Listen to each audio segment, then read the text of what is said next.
Welcome to Colorful Convos with your girl Mila Lynn. Today I'm here with Red, but this is a podcast where we explore art, each other, topics, experiences, all the things. So, yeah, let's get into this.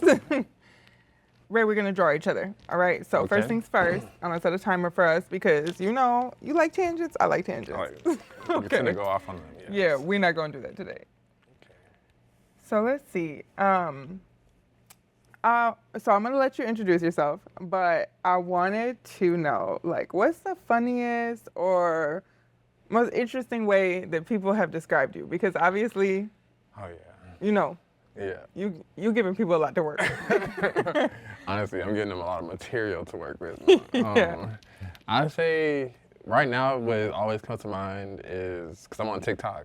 And like, where am I looking? I'm just looking at you. Okay. Okay. Yeah, you can look at me. Okay. There's a camera behind me. All Wherever right. you want. I mean, don't look at me. Whatever you want to do. TikTok, you know, on the internet, people just say whatever they want to say in their mind, stuff they would not even say to you in person. But I keep getting told that I'm a cross between Lil Yachty and RuPaul. And that one, I'm just like, I feel like Lil Yachty, they say that just because of the beads, and he's just another black person who's wearing beads in their hair. But the RuPaul, I said, you know, I kind of see it. You know, there's a, let's say she's unhoused, a person who I see around Detroit, and she literally calls me RuPaul every time she sees me. She's like, what's up, RuPaul? And I'm like, oh my God, not this lady again, I'm on the queue line. But you know, we have a little camaraderie there. Yeah, so. like it's okay if she does it. Yeah.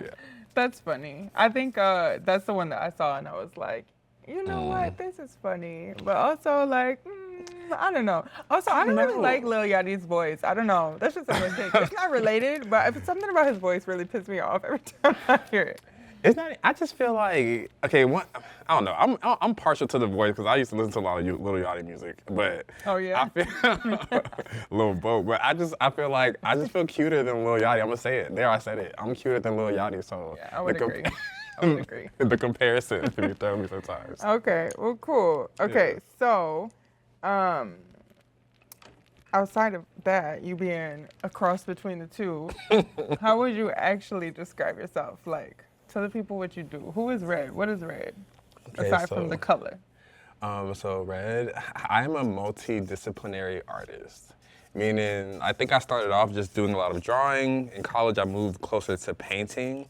But now it's really hard to try to put myself into a box in terms of what medium I want to use. Yeah. I do deeply believe in expression and pulling out your innermost like values and morals and maybe even like cringe facts about yourself and like using that as a way to like push out your creative expression into the world. So that way it always has like your own personal identity on it.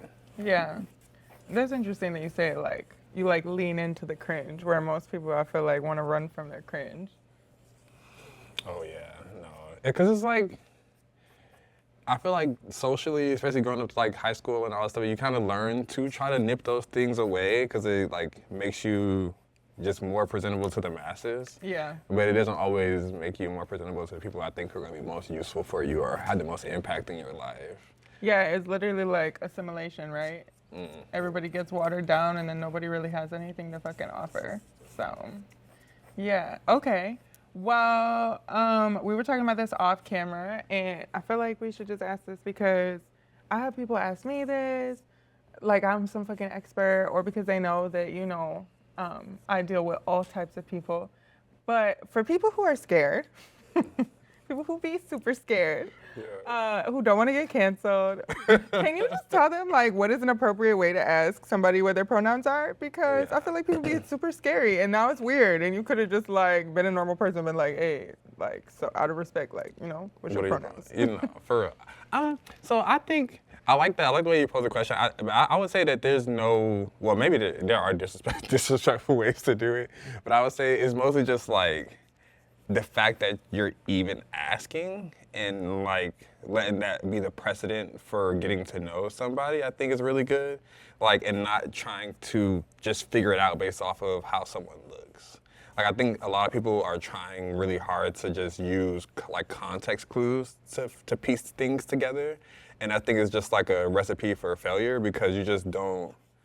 It's just really hard, and I feel like as time moves forward, there's going to be more and more of a mix between what people's like gender expression is and how they want to be like talked about or like referred to when it comes to like pronoun stuff. So just try not to just go with your eyes, just always being willing to ask the question. The same way you would ask somebody their name and ask somebody what they do for work or actually know those details to get to know people. Also, just throw in their pronouns, and the fact that you're even asking is going to make somebody feel seen, comfortable, like they,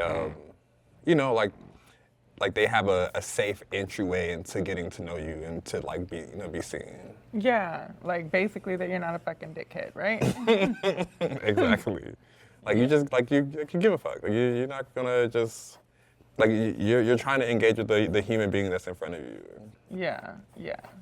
I like that. I think that for anybody who's watching who's confused, hopefully you're not confused no more. Okay. Well, so we talking about you. You've told us who you are. You told us how to do, the whole pronoun shit. But like the Red brand, right? Yes. I know the story of the Red brand because we was fortunate enough to spend some time together when we was in Miami. But yeah, like, can you share that? Because I feel like it's a cool story. And then also I have to tell you like a little story about it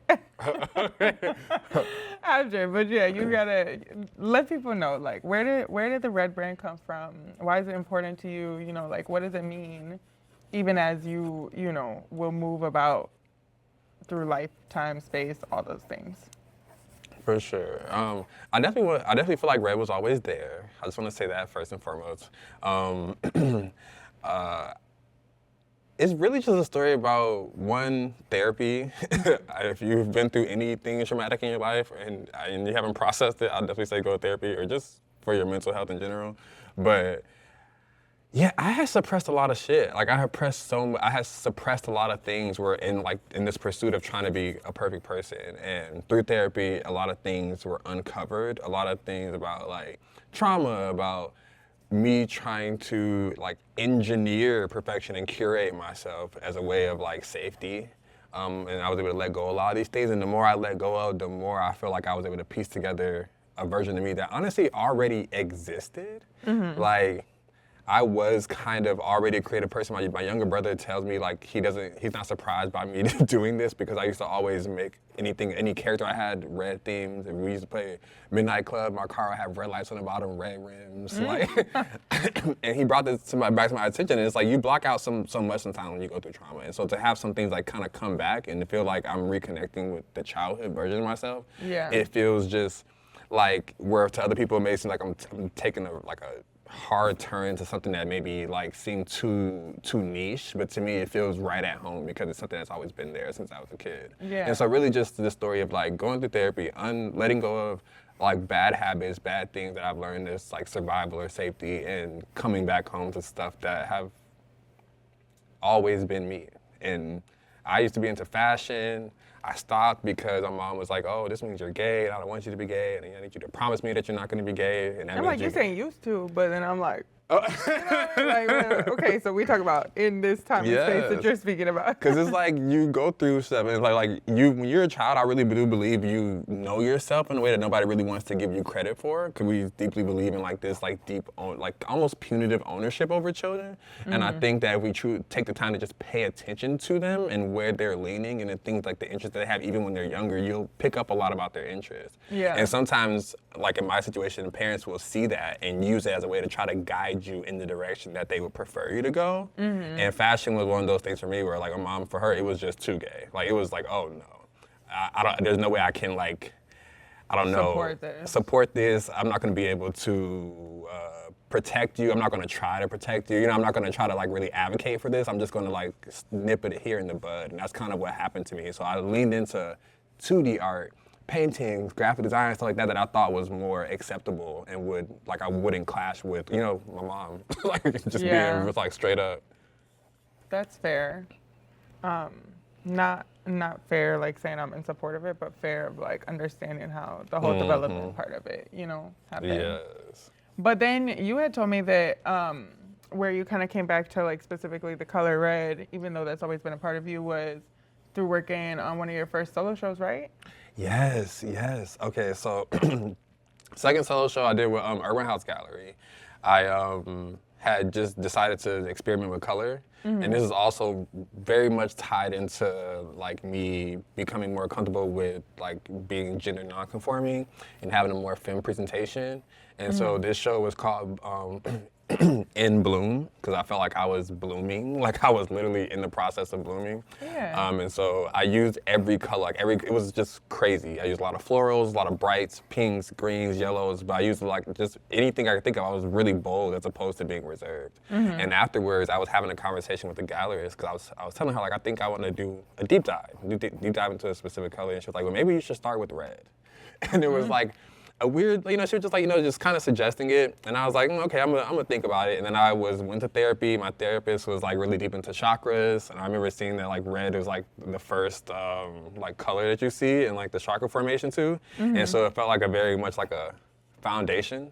Like the alignment was there. Exactly. And so I was like, yeah, let's lean into it. And then I did the show with Playground Detroit, which was my first all red exhibition. And going back to things being more than paintings, that show was photos, it was sculpture work, it was the doll that I have made myself, it was fucking crazy. Audio, video, it was a lot more than it, and it was everything but the paintings. And it kind of taught me that I had the ability to build a brand outside of just, the 2D artwork, which is kind of what I've always wanted. It just was like, I kind of was giving myself the permission now to lean into it as like an actual like a goal of mine, I guess. Yeah, I love that. Okay, so my little story that I was gonna tell you. Oh yeah, your story to my story. What is this story? Yeah, so okay, obviously he was one of the artists for Built to Last, and I was like really stressed. Maybe like a couple days before the show, I had a fucking nightmare red, and so my nightmare was like, we got everything together, we've already done the promo shoot and everything by this point. And we show up to the show, and Red, you came blue. And I was like, no! What is happening? Like, why would you go rebrand yourself right before right now? the show? And I told Chloe, I was like, yeah, I had this dream last night that Red came blue. And she was like, girl, you were tripping like, you need to get it together. And I was like, I know, but like, I was like, but do you think they're gonna come in blue though? I don't know. Like, I really feel like Red is hitting, but also, like, it wasn't not hitting in the dream. It was just like, this is not what I was expecting. Like, I need you to undo this right now real quick, please. Just real quick. You can go back to being crazy tomorrow. Be whatever color you want tomorrow, yeah. Oh my God. But I was real stressed, so, yeah. But that's one of the things that I really like about you, because I feel like, to me, it almost feels like, I feel like I always be like, oh, this is like your secret power, Red. And then like once everybody catches on, then you know what I mean? Like I feel like people are behind the times when it comes to the shit. Like you are literally a branding genius. And I feel like motherfuckers like they're just not there yet. You know what I mean? Like they can't comprehend. And so I feel like you're the ideal person to talk to somebody who's like coming up, who wants to develop a brand. Like what are some pointers that you would tell somebody, like, okay, if you want to align yourself with something specifically, here's some things you can do to help facilitate that. Like you have tips for the kids? I do have tips for kids. One thing I will say is to just be really aware about how like social media forces us to try to like commodify ourselves and commodify our novelty, our magic. Like we're very quickly asked to use it as a way to like get a leg up, So I would just say first, like reach into yourself, try to find things about yourself, but be really clear about what you want to share with the world and what you don't. Because I feel like that's the quickest way that like wanting to brand yourself could go badly, and like you can feel trapped, or you can feel like, oh, I don't know, like I may have presented myself in a way that is not really like who I am. So just think about who you are, what are your morals, what are your morals, what are your values, and what are your most like intangible, like concrete. And obviously these things can change, you're allowed to shift, but the more you lean into those things as a foundation for how you build your brand, the least likely it is that you'll find yourself wrapped up in an image that is not really you, that you have to keep presenting in order to maintain branding. Because branding is a lot of repetition. Like, I've been wearing red for almost 3 years now. Every day. I'm tired of it. Are you tired of it yet? What you trying to say? Is it bad if I say yes? No. Because I mean, in a little bit, it's like, okay, well, I think I would be tired of it if it wasn't something that was genuinely for me. You know what I mean? Like, had I just spun a wheel and chose some random color and was like, right. I'm gonna do this just because it's like popping and trendy and it's gonna be captivating, then yeah, maybe I would be tired of it and feel like, oh my God, when do I get to stop doing this? Yeah, because it's provocative. It's provocative. But no, I think it's just that, like, the idea that, like, if it's you and if it goes back to who you are, something that you don't mind being like self-referential about, then it will be a good brand. And I think that's the one thing. And just try to ask yourself, what symbolism attaches to my world? What symbolism attaches to my values? Like, I love art. So if I was gonna choose a color, it would be one of the primary colors because it's like the foundational building blocks to life, you know, and how we perceive reality, how we perceive the world. And so that was not hard to just lean into that. And like I said, since I was a kid, I've been coming back to this place. And so it's almost just like honoring it and be like, okay, well, maybe there's a reason why I can't let it go. Yeah. You know? And so, yeah, I would say just, who are you? Ask yourself that question first. And the more you get like an understanding of that question, you'll be fine. And like, don't attach yourself to something that can't evolve or can't change. Yeah. Because you will change, you will evolve. Who you are right now will not be who you are in 5 to 10 years. And so if you're going to brand yourself, that's something that you should consider. Yeah. Because who knows, like I said. And maybe I won't be like quote unquote red forever, but I'm very proud of the brand that I'm building, that what it's done for me, how it makes me think about my artwork, you know? So it's never like, I don't feel like I've lost anything with it. But it can be detrimental if you don't come into it with that mindset. Yeah, I was gonna ask you if you had thought about like, will Red ever rebrand? Yes. I'm kind of trying to rebrand this shift right now, honestly. I think it has been a lot about the aesthetic, and I want to move into a place that's a little bit more about education, helping artists, where there's a little bit more of like intentionality behind the things that I'm doing. Yeah. Not saying that there isn't any, but I think there could be more. I think there could be more. I think that's fair. Yeah, that's for sure fair.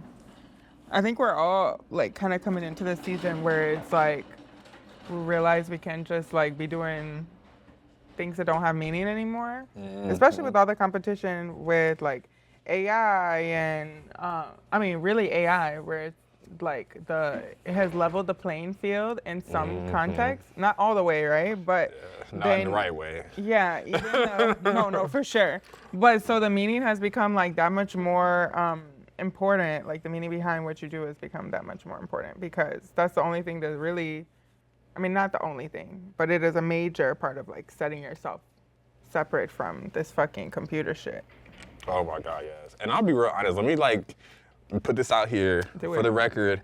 I started off doing so much AI stuff on my platform when I was building my brand, and I have to say I'm not doing AI. I'm not gonna do that anymore. I'm saying it for the masses, well, because I just feel like I do want to kind of lean back into the novelty and the originality that is creators and what we're actually capable of, and it can be very like I don't know, like there's just like this weird like self-feedback loop that comes with AI that I realized like I don't want to get locked into that. I want to keep creating for the future and not kind of get lost into what has already been made, which is what some stuff does. Yeah, or like why do these motherfuckers not have all their fingers? Like, come on. Or like everybody is cross-eyed. Like, please don't put me in no fucking AI because I don't want to see myself cross-eyed ever, you know?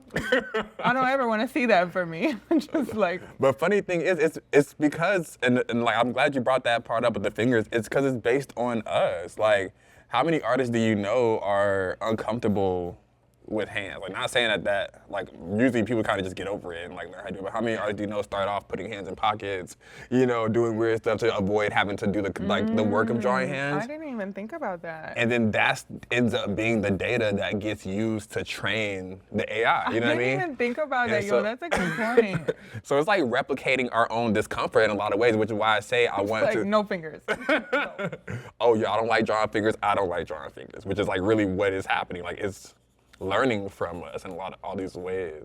And so I'm like, we gotta kind of get back into that process of being the thing that's still pushing ourselves, as opposed to like wanting to relinquish control. Yeah. And so I will not be making any more AR art for the foreseeable future. I just want to put that out there. Good. I'm so proud. Thank you. Because people be like, girl, you know, I typed this with AI, and I'd be so offended because I'm like, hell no, I'm not about to give you props because I work hard. Exactly. And now I feel like people are probably like, this bitch, here we talked about this earlier. But they're gonna be like, this bitch not even intelligent. She probably used AI, and it's like, no, I actually like wrote this, but now I feel like it's up for question because who knows anymore, you know? Exactly. No, I know. Intelligence is like common product now or something. It is. I mean, because anybody can kind of like finesse intelligence. And that's like what it's weird. I don't like it. Like, I don't like it. I thought it was cute at the beginning, and so I realized like, no, people have a really lost the grip on like what's reality. You know? Yeah. Especially And that's with news broadcasts and stuff like this, and people are like, oh, this is so funny, or this is whatever, I can't believe this. It's like getting people to fight or, you know, whatever, rioting over some shit that is like, this is not even a real video. Come on. I always go to the comment section, and like, even if I think it is something real, just to see if anybody says like, oh, this is you AI. know, this is AI. Yeah. Yes. I'm like, I'm not gonna get myself worked up for nothing. No, ma'am. And it's easy to do. I've seen plenty of videos where I'm like already kind of wrapped into it, and I'm like, wait, hold up, let me back up and ask myself, is this even real? Yeah. Is this even like an actual thing? Yeah. Nah, for sure. What was I about to say? Speaking of like me being like irritated by people thinking that I am not intelligent, and I know that you have to go through like a bunch of hoops because these are things that we text about sometimes. About these fucking like gatekeepers, you know? And it's gatekeepers for women, it's gatekeepers for queer folk, it's gatekeepers for just like anybody who doesn't fit this fucking box of basically being like a white male, you know? And like why, I mean, personally, why do you feel like you've encountered, aside from the obvious, right? But encountered like so much gatekeeping in your career as a 2D artist, as a person, just like, you know, all the things?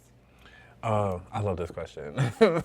Honestly, I feel like people, especially in Detroit, see when they're looking to the next generation to figure out who they should uplift, who they should support, who do they feel like is like kind of like them being reflected in the younger generation, they look in them like for people who look like themselves, right?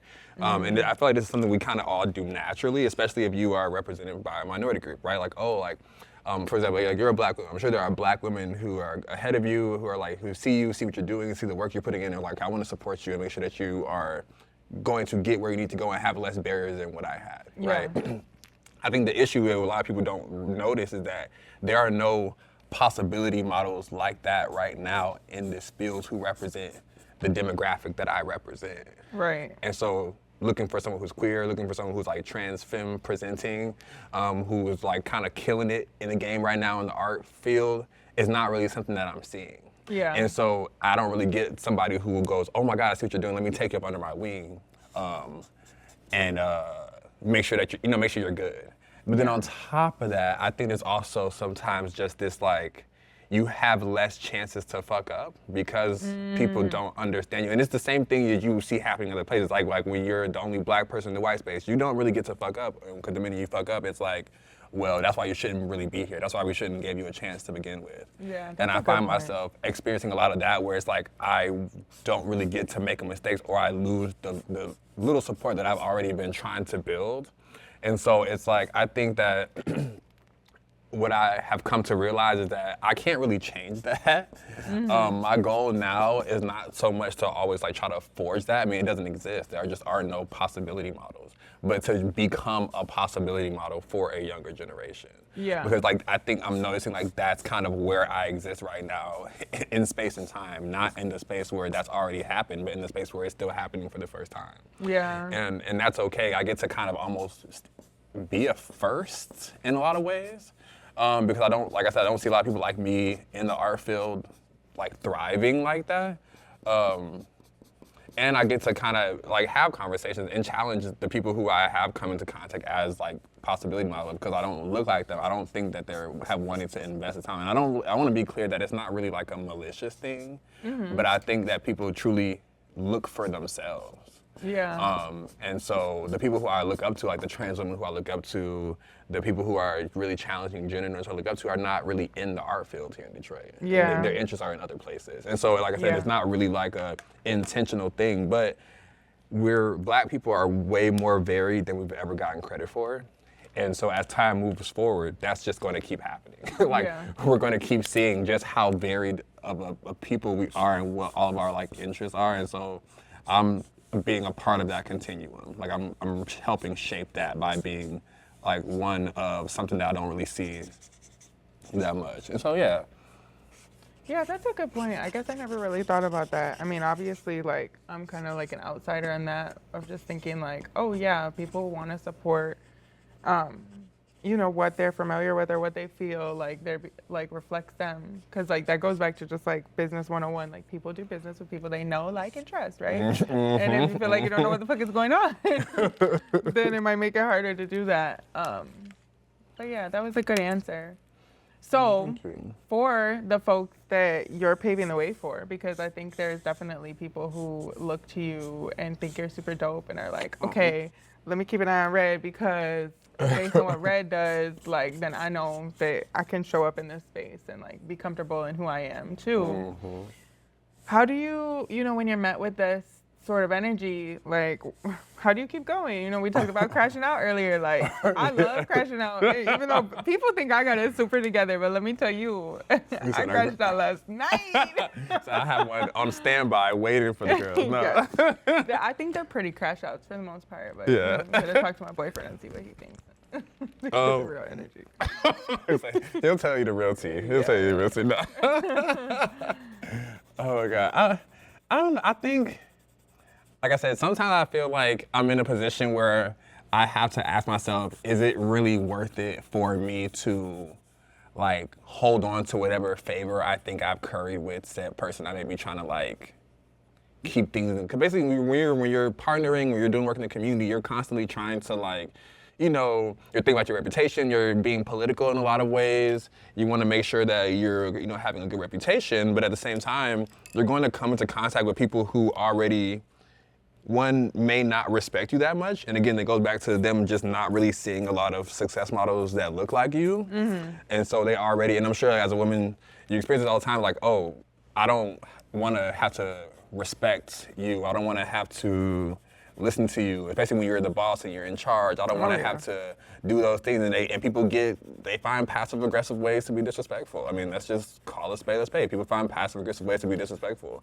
And so I have learned that if I'm in a space where I'm already not really receiving much, like I said, the only thing I'm really receiving from somebody is kind of disrespect or is kind of like this kind of cold shoulder, I just move on. Because what I had to tell myself is that you're already not really gaining much from this interaction. Yeah. You're holding on to an idea of what you could gain if this person respected you the way you like wanted them Which to. already isn't happening. Which already isn't happening. And so if it's already not happening, why am I? But when you are used to kind of like being the underdog or used to kind of people not like giving you much, you feel like the thing that other people has is the thing that you need. And then what I've learned is that no, the thing that I need is like the magic that I have. Like, and I need to preserve it. I need to make sure I'm putting it towards the right things and not just giving it willingly to anybody who is like being nice to me just because I don't experience it enough. Yeah. You know? Yeah, like you're not desperate. Like you know you got some dope Exactly. shit going. Exactly. Yeah. And so I'm like, no, I'm gonna be picky the way I feel like I should be picky. And the only time it gets really hard, because I want to be honest and speak to the truth of it, is when you feel like there are opportunities and things that you're not receiving, or like you've hit like a ceiling or a plateau because of whatever, how hard the respect thing is, or how hard it is to actually like cross that barrier to where you are building like a really strong connection with people. If they already have a bias against you, you're already fighting against whatever bias they have, you know. And so, but there's no lack. So I want to also say that too. You find the places that you're supposed to go, and you find the people who actually do support you. Because then when people do show up, and people do show support, and people do like want to be a part of what you have going on, it's like, oh, okay, I get a really clear way to navigate a space that could be harder if more people were being fake nice to me. Yeah. And that's something that I find like I'm kind of, you know, grateful for, because I really don't waste time. Like, so when people are really showing me kindness, and I, like, as sad as it sounds, because I'm not experiencing it that much, it stands out in the sea of a lot of weirdness, you know? Yeah. And it's not always people being unkind, but there's an indifference that I think people don't think is harmful. But even from a scientific point of view, like, you're not on my side, and that's worrisome. it's worrisome. If some shit go down, I don't know that you really got me for real. And right? do y'all even know what's happening right now, like in the world, right? Like, there's almost legislation against queer people. There's like a lot of crazy things happening. So if you're like also not a part of those conversations, or you don't see harm that's taking place, it's like, well, damn, like, what? And you're right, like, whose side are you on? And I can even speak to you. There's been so many times where you've been